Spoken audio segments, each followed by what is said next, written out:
Olá, minha querida turma da disciplina de Química Geral e Inorgânica. Bom, na aula de hoje, nosso objetivo é perceber como os elétrons se comportam ao redor do núcleo, como é essa distribuição eletrônica ao redor do núcleo de um átomo. Então, a aula se intitula Estrutura Eletrônica.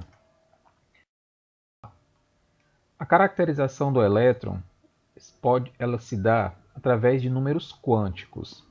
Nesse quesito, nós temos alguns números quânticos: número quântico principal, número quântico secundário.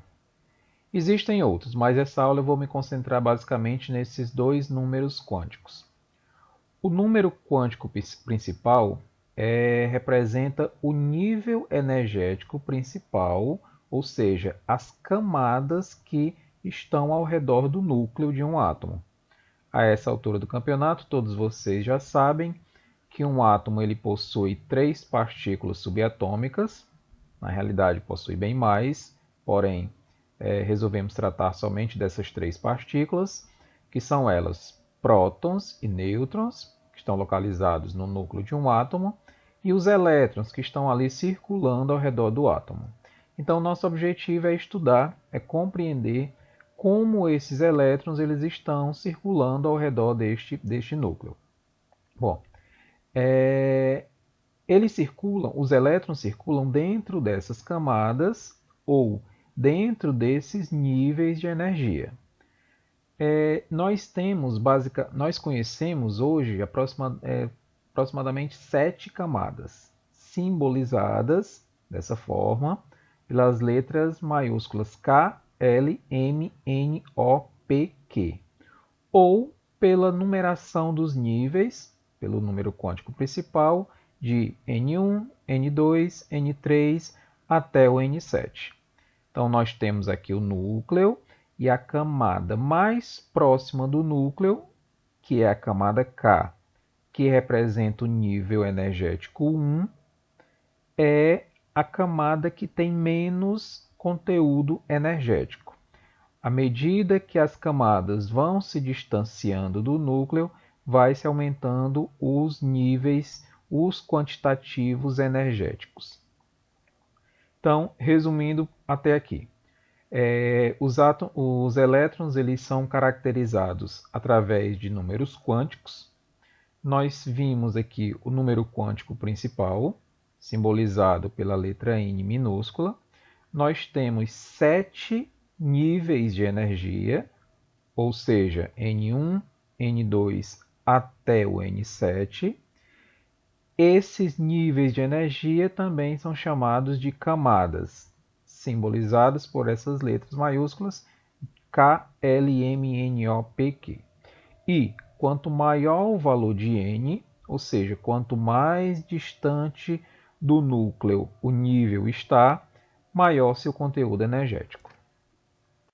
Então, gente, eu tenho aqui o núcleo do átomo, como vocês já sabem, constituído por prótons carregados positivamente, nêutrons, partículas sem carga, e ao redor do núcleo eu tenho as camadas, e dentro dessas camadas circulam os elétrons.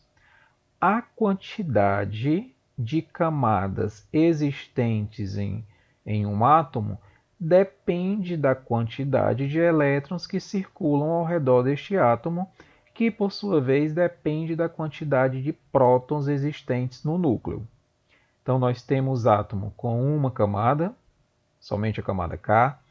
Temos átomos com duas camadas, a K e a L, com 3, com 4, com 5, com 6, e o átomo que possui mais elétrons consegue preencher até a camada Q, então até o 7º nível ou até a 7ª camada. Até agora que os prótons e os nêutrons estão localizados no núcleo, perfeito. Os elétrons estão circulando ao redor do núcleo, exato. E esses elétrons eles circulam dentro dessas camadas, ou dentro desses níveis de energia. Perfeito. Então nós vamos ver agora a quantidade máxima que cada uma dessas camadas, que cada um desses níveis suportam de elétrons. Então, essa quantidade máxima pode ser obtida através dessa fórmula. 2 vezes n elevado a 2, onde n representa o nível, o número do nível de energia. Então, por exemplo, a camada K, que é representada pelo nível 1, se eu pegar esse 1, substituir aqui nesse n e operar essa fórmula, eu vou ter a quantidade de elétrons que circula dentro da camada K, dentro do nível 1. Então fica assim, 2 vezes, veja que eu substituí o n por 1, porque estou tratando do nível 1. Então 2 vezes 1 elevado a 2, 1 elevado a 2 é 1, 2 vezes 1, 2. Então na camada K do nível 1, circula no máximo 2 elétrons. Fazendo o mesmo para a camada L, que é o nível 2. Então, substituindo esse 2 na fórmula, eu tenho 2 elevado a 2, que dá 4. 4 vezes 2, 8. Ou seja, na camada L, no nível 2, circulam no máximo 8 elétrons. Então, fazendo isso para todas as camadas, fazendo isso para todos os níveis, nós temos esse quantitativo máximo de elétrons que cada uma dessas camadas suportam. Camada K, 2, no máximo 2 elétrons. Camada L, no máximo 8 elétrons. Camada M, no máximo 18 elétrons e por aí vai. Bom, esclarecido sobre o número quântico principal, as camadas K, L, M, N, O, P, Q, vamos tratar agora sobre o número quântico secundário, simbolizado aqui por esse Lzinho aqui minúsculo. O número quântico secundário, ele é também chamado de número quântico azimutal. Esse número quântico secundário ele representa os subníveis ou as subcamadas presentes dentro dos níveis ou dentro das camadas. Então imagine, você tem uma camada ou um nível energético e dentro dessa camada ou dentro desse nível existem subníveis, existem subcamadas. E esses subníveis, essas subcamadas, está relacionado com a camada, está relacionada com o nível, através desses valores 0, 1, 2 e 3. E esses subníveis eles são designados pelas letras S, P, D e F. Então, para tentar ser mais claro, imagine que você tem uma mangueira de jardim. Dentro dessa mangueira, você imagina que tem algumas mangueiras com diâmetros menores. Então, eu tenho a camada representando a mangueira, e dentro da mangueira eu tenho submangueiras, como se fossem canudos representando os subníveis. E os elétrons circulam, na realidade, dentro desses subníveis que estão dentro dos níveis. Eles circulam dentro dessas subcamadas que estão dentro das camadas. Só são nomenclaturas diferentes, mas basicamente a mesma coisa. Professor, então nós vimos agora há pouco a quantidade máxima de elétrons que circulam dentro das camadas. Perfeito. Mas o senhor falou agora que na realidade os elétrons circulam dentro desses subníveis, dentro dessas subcamadas. Exatamente. Então, dentro de uma camada, existem subcamadas. Ou, dentro de um nível, existem subníveis. E os elétrons circulam dentro desses subníveis. E a quantidade máxima de elétrons que circula em cada um desses subníveis, você obtém através dessa fórmula. 2 vezes 2L mais 1, onde esse L representa a numeração do subnível. Então, o subnível S leva o número 0, o subnível P leva o número 1, D, número 2, F, número 3. Então, se você substituir esses números nessa fórmula, operando essa equação matemática, você chega na quantidade máxima de elétrons que circulam dentro de cada subnível. Por exemplo, o subnível S, que é representado aqui pelo zero, você substituindo esse zero aqui nesse L, você vai ter 2 vezes 0, 0, mais 1, 1, 2 vezes 1, 2. Ou seja, dentro do subnível S, circulam no máximo 2 elétrons.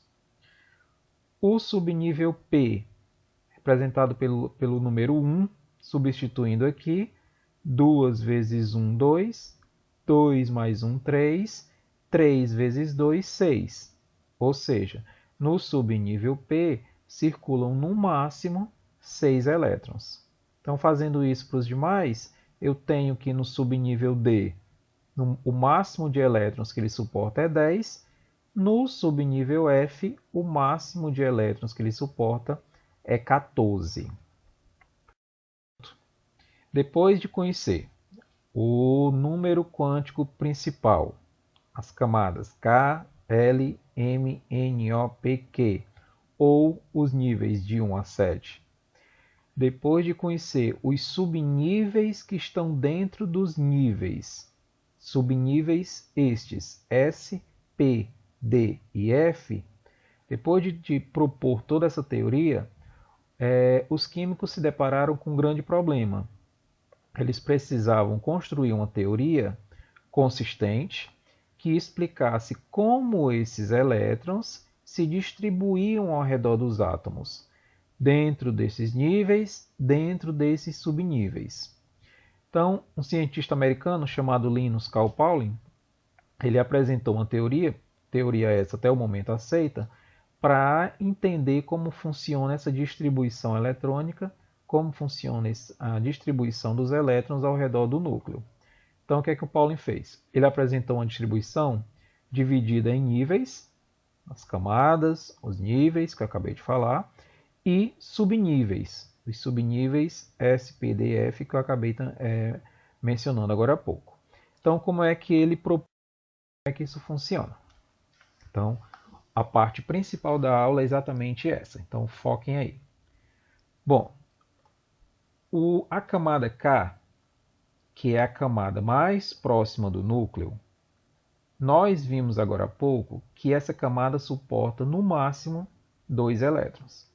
Se vocês voltarem a alguns slides, vocês vão ver o cálculozinho que a camada K, ou o nível 1, suporta no máximo 2 elétrons. A camada K, ou o nível 1, possui somente um subnível de energia. De novo, a camada K, ou o nível 1, possui somente um subnível de energia.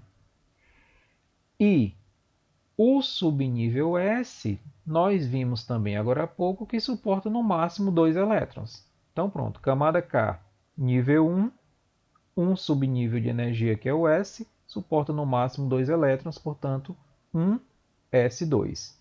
Camada nível 1, subnível S, suporta 2 elétrons.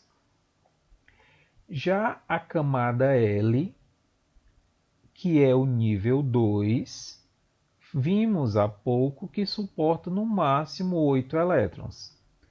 A camada L, nível 2, possui 2 subníveis de energia.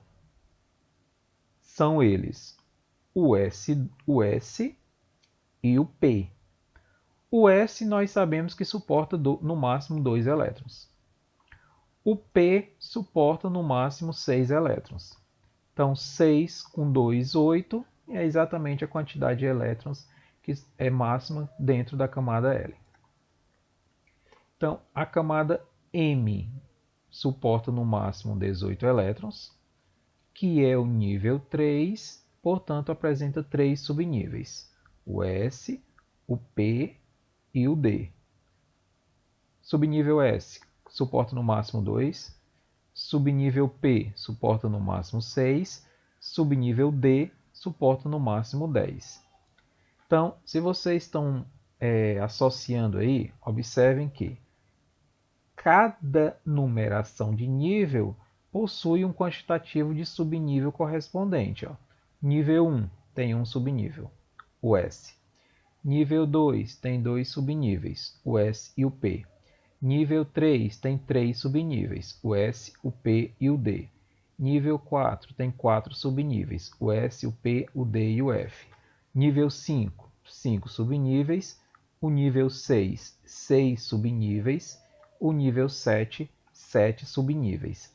E cada nível suporta uma determinada quantidade de elétrons.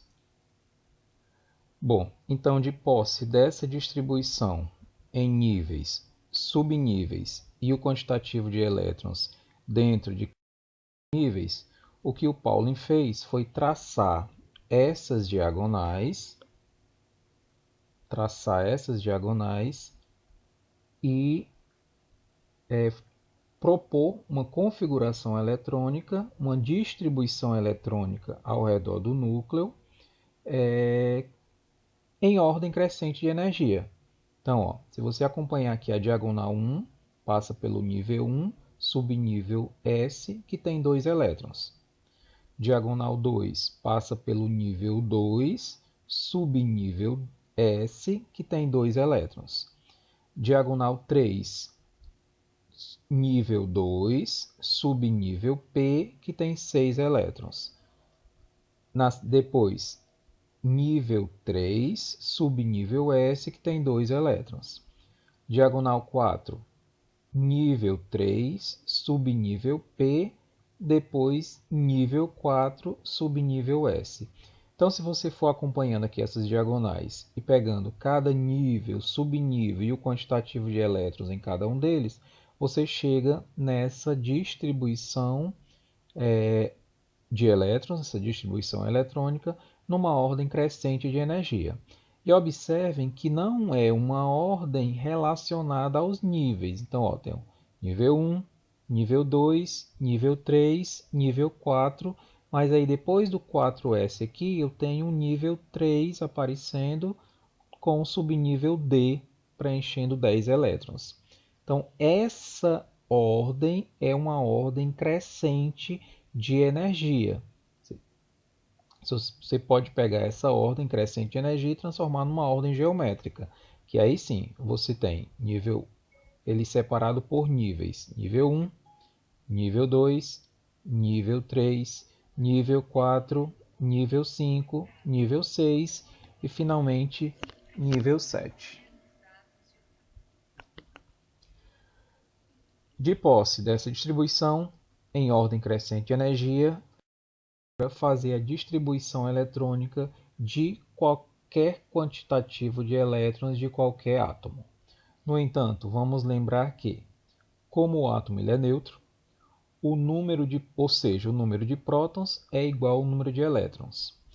Dessa forma, conhecendo o número de prótons, você conhece o número de elétrons, e assim fazer a distribuição eletrônica em subníveis de energia, obedecendo o diagrama de Linus-Pauling, da seguinte forma.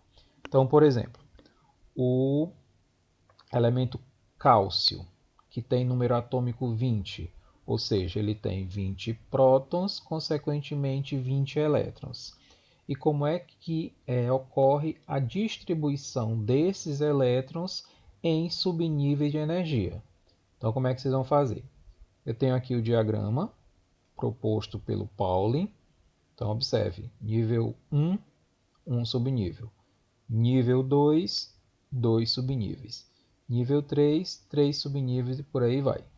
Então, se eu for traçando as diagonais como propôs o Pauling, eu vou preenchendo primeiro os subníveis menos energéticos. Então, 1s2, 2 elétrons, mais uma diagonal, 2s2, 2p, 3s2, 3p, 4s2, e aí você vai contando até atingir o número máximo de elétrons, que é igual a 20. Então, ó, 2, 4, 10, 12, 18, 20. Então, pronto. Essa é a distribuição eletrônica, é a configuração eletrônica do elemento cálcio. Outro exemplo. Fazer a distribuição eletrônica do ferro, que tem número atômico 26, consequentemente, número de prótons 26, que é igual ao número de elétrons, portanto, 26. Então, eu vou pegar de novo aqui o diagrama do Pauling e ir traçando as diagonais até preencher os 26 elétrons. Então, vamos lá. 1s2, 2s2, 2p6, 3s2, 3p6, 4s2. Vamos ver quanto já tem aqui, ó. 2, 4, 10, 12, 18, 20. Preciso preencher 26. Então, eu vou traçar mais uma diagonal, vou colocar o 3D, só que, como só faltam 6 elétrons para completar 26, fica 3D6. Ah, professor, mas o subnível D não tem que ter 10? Não, não tem que ter 10, não. Ele suporta no máximo 10 elétrons. Pode ter 1, 2, 3, 4, até 10. Só não pode passar de 10, mas pode ter menos.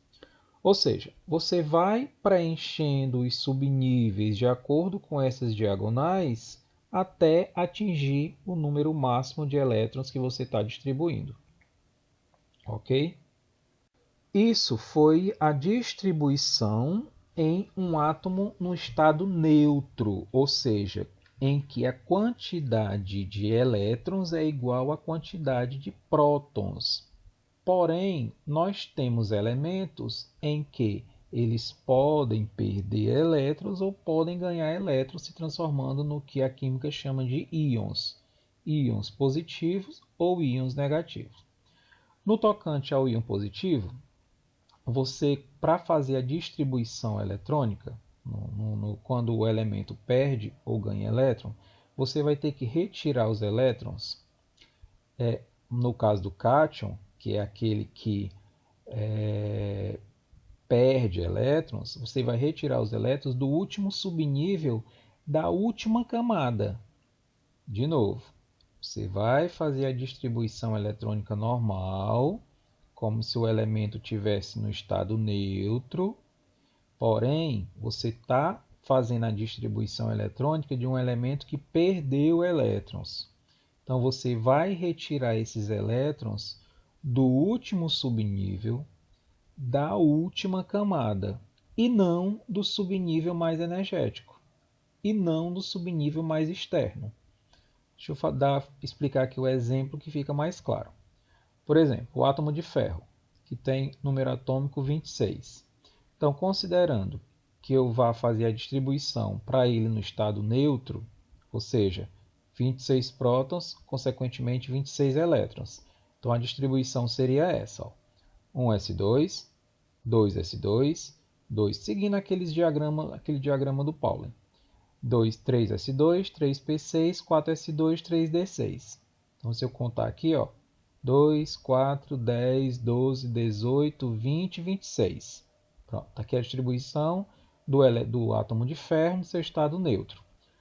Porém, considerando que esse elemento, que esse átomo, ele perdeu 2 elétrons, se transformou no íon cátion, no íon positivo, 2 mais. Lembra que quando ele está positivo, indica que ele perdeu elétrons. Se é 2 mais, significa que ele perdeu 2 elétrons. Então, para fazer a distribuição desses 24 elétrons do íon ferro, 2 mais, você vai ter que retirar esses 2 elétrons do subnível, do último subnível da última camada da distribuição. Então, se você observar aqui em cima, eu tenho nível 1, nível 2, nível 3 e nível 4. Qual o último nível? O 4. Qual é o subnível desse último nível 4? O S, que coincidentemente tem 2 elétrons. Então, basta você retirar esse 4s2. Então, veja que eu estou tirando os 2 elétrons para fazer a distribuição eletrônica do ferro 2+, do último subnível da última camada ou do último nível. Não estou tirando aqui do último subnível preenchido. Estou tirando do último subnível da última camada, independente dela estar no final ou não. Então, se eu retirar isso aqui, a distribuição eletrônica do íon ferro 2+, vai ser essa. Ó. Se eu contar aqui, tem que dar 24, porque ele tinha 26, perdeu 2, ficou com 24. Vamos ver se dá certo. 2, 4, 10, 12, 18, com 6, 24. Ok? Já se você estiver fazendo a distribuição eletrônica de um ânion, ou seja, de um íon negativo, que é aquele que ganhou elétrons, da mesma forma você vai adicionar esses elétrons que ele ganhou do último nível, do último subnível que está incompleto. Por exemplo, o átomo oxigênio, que tem número atômico 8. Se eu fizer a distribuição dele, considerando que ele é neutro, vai ficar 1s2, 2s2, 2p4. Ó. 2 mais 2, 4, mais 4, 8. Só que ele ganhou 2 elétrons. Ó. Ele está um íon negativo, 2-, ganhou 2 elétrons. Então, eu tenho que distribuir 10 elétrons agora. Então, fica 1s2, 2s2, 2p6. Então, 2, 4, com 6, 10. Então, esses 2 elétrons que ele ganhou vai para o último subnível que está incompleto. Lembra que o subnível P suporta no máximo 6 e aqui só tem 4. Então, como ele ganhou 2 elétrons, joga aqui no subnível P. Então, é dessa forma que você faz a distribuição eletrônica de acordo com o diagrama do Linus Pauling para átomos no seu estado, para os elementos no estado neutro, no estado iônico, quando ele ganha ou quando ele perde elétrons. Então, meus jovens, a partir daí vocês vão exercitar fazendo o exercício 1, vão simplesmente buscar na tabela periódica. Tabela periódica é uma tabelinha que tem que acompanhá-los durante toda a carreira acadêmica, provavelmente mesmo após formados. Então, vocês vão pegar a tabela periódica, buscar o número atômico desses elementos e fazer a distribuição eletrônica lá de acordo com o diagrama de Linus Pauling. Resolvam o exercício 2 e o exercício 3. Tem nessa apresentação. Então, obrigado pela atenção. Até a próxima.